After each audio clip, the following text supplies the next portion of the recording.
Time marches on, and the age of a new king draws nearer.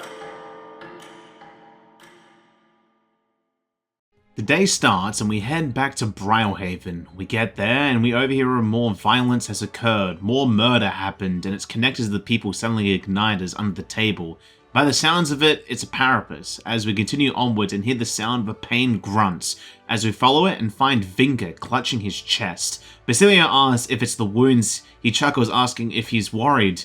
He's just like Fidelio, always coming in to check on him when he has it hard enough, even when he just ate something he shouldn't have. That's all it is, yeah? Basilio responds, if it was just food poisoning, it'd be his stomach hurting. He's not a kid no more. He's not gonna fall for that.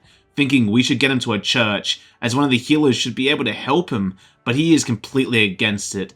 We say for him to at least take his herbs.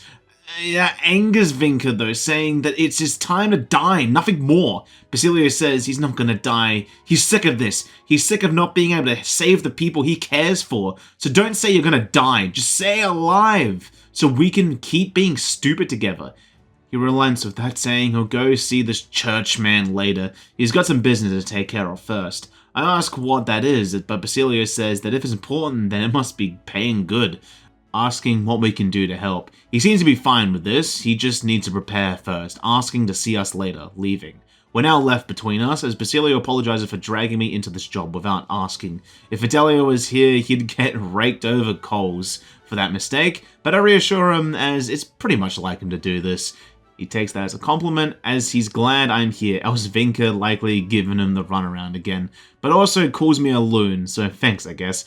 As he says once Vinka's done with his prepping, we'll come back, counting on me as we turn in for the night, and since I'm still in Briarhaven, I see the landowner where Alonzo once stood, and we have a talk.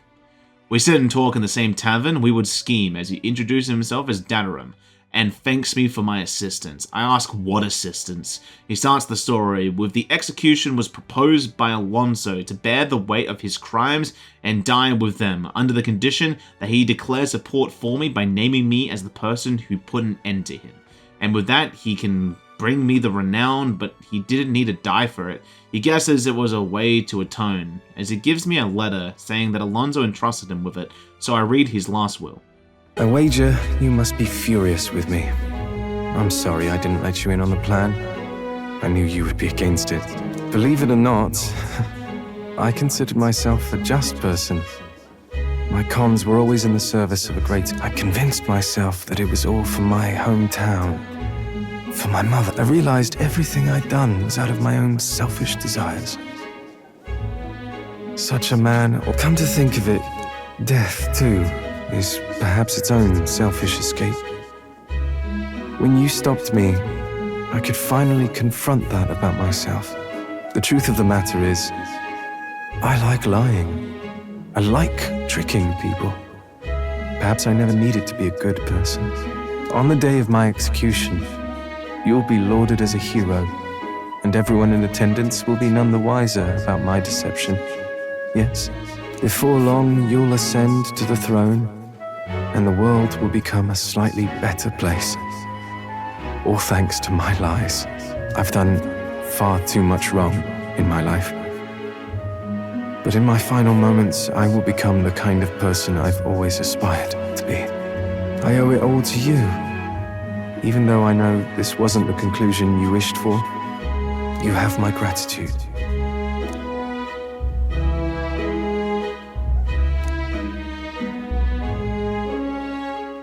The devious schemer, unlock your tempered bond by the grace. Remember your promise. Become the king.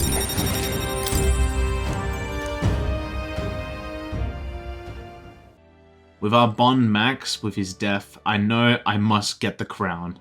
As Dadarum says, I mustn't be hasty, as Alonzo believed I could bring about a better future, right? As I get given his fortune, though half of it was pinched from his coffers, admitting that it is quite impressive, he promises he won't take it, as he intended to give the money to his village. But they wouldn't accept it. But if their hero were to, it'd be different, asking for me to donate his fortune in my name. And I agree to that, as I have a new mission to complete, what the dead man couldn't, as I go back feeling quite glum. I'll do this for you, Alonzo. Rest in peace, man.